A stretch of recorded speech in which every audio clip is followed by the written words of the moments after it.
Tell us the state that your father is in right now. I mean, he's basically a political prisoner, right?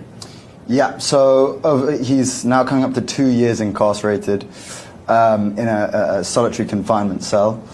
The state of the cell he's in is awful, quite frankly. He's showering in muddy water. I don't just mean unfiltered water, it's literally muddy, dirty water. 10 people who are incarcerated at the same time have died of hepatitis C from filthy needles, filthy razors. So right now he's in really, really poor conditions, and it looks like they're getting worse and worse by the moment. So we're looking for any way out possible. Yeah. Who are some of your dad's allies? Who are those people, maybe in Pakistan or across the globe, who can help? So we're looking to America at the moment because a lot of the people here have expressed concern. It seems like it might be the only kind of route out at the moment, because it seems like the establishment over there aren't responding to the UN or Amnesty International's statement saying it's an unlawful incarceration. So we're looking to America at the moment. And it's an interesting coalition of people that all agree on this, right? You got Amnesty International, tends to lean a little bit to the left in American politics. Yeah. You got Rick Grinnell, one of the closest advisors to President Trump. There seems to be a very large concern that the way this whole case has unfolded and the conditions that your dad are in now just isn't the norm, even for Pakistan. Tell us a little bit what most concerns you about how your dad ended up in this situation.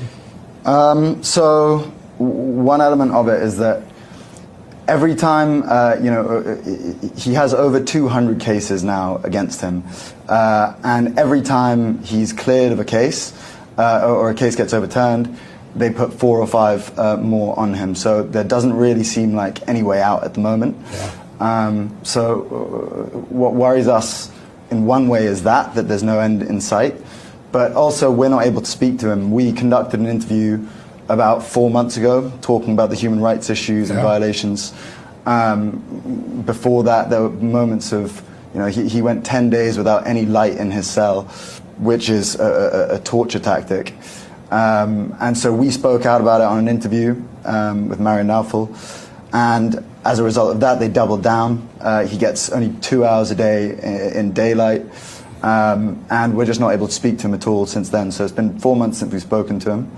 As well as that, the doctors aren't able to go and visit him. It's been 8 months since he's seen his own personal doctor, and the current doctors have allowed 10 people to die only in the past 2 weeks. So we're naturally very concerned. Yeah, for sure. I want to be very sensitive when I bring this up, because it's clear that anytime you bring your dad's case to light to the American, to anybody, that there is some type of repercussion. How do you discern what to say and what not to say to protect your dad? I mean, I'm no politician. I'm not looking to be a politician.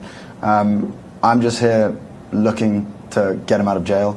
From a personal perspective, obviously from a selfish perspective, I want to see him again. It's been 2.5 years since I saw him. I last saw him after he was shot 3 times. There was an assassination attempt, and very soon after he was put in a jail cell, which, as I've just told you, isn't the most hygienic. So I don't necessarily, I'm not media trained, I don't know exactly what to say, what I shouldn't say. But all I'm doing is just looking for any way I can get the message out and make sure everyone is aware of what's going on. Yeah. The advocacy of a son is a powerful thing. It is for anywhere in the world. Did you take any hope away from your interactions with Rick Grinnell? He has the presidency heir. He's been able to free prisoners recently in Venezuela, so he's a deal maker.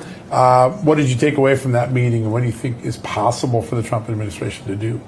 I mean, Grinnell was he was very kind to kind of spend some time with us. He's we spoke at length, and I won't get into details about what we spoke about, but very hopeful. I'm very, very hopeful from that. Wow, that's great. That's a big development. Who has jurisdiction over the courts in Pakistan? So I'm aware that there is the army chief currently, Asim Munir. He's in charge currently. He's calls the shots out there. It's coming to the end of his term at the end of this year, but it's looking like he's going to extend for another 2 years and potentially indefinitely. So over there, it's sort of looking like a dictatorship of sorts. We don't know when his reign will end, and we're under the impression that he's somewhat leading my father's imprisonment. Your father was elected by the will of the people. Yeah. He's endures an assassination attempt and then this whole turn of events. When you look back at it, why do you think the establishment turned on him the way they did? I mean, it's all speculation, to be honest. I wouldn't be able to give a definitive answer, but potentially power. But as you said, he won the election from a prison cell with a two-third majority. So pretty remarkable. On one side, it's me and my brother plead from a personal perspective, but the 250 million people in Pakistan also deserve to have their voices heard. They voted him in, and even with vicious rigging, to the point where they removed the cricket bat, which was the symbol of synonymous with my father. Sure. In a country with a high illiteracy rate, days before the election, they turned off the power the day of the election, right. So there was no internet connection. The amount of underhand tactics they used before the election to rig it against his favor. And still he wins. Yeah, and still he managed to win. Yeah. But they should be heard as well, the people of Pakistan as well as us. Yeah, that's good.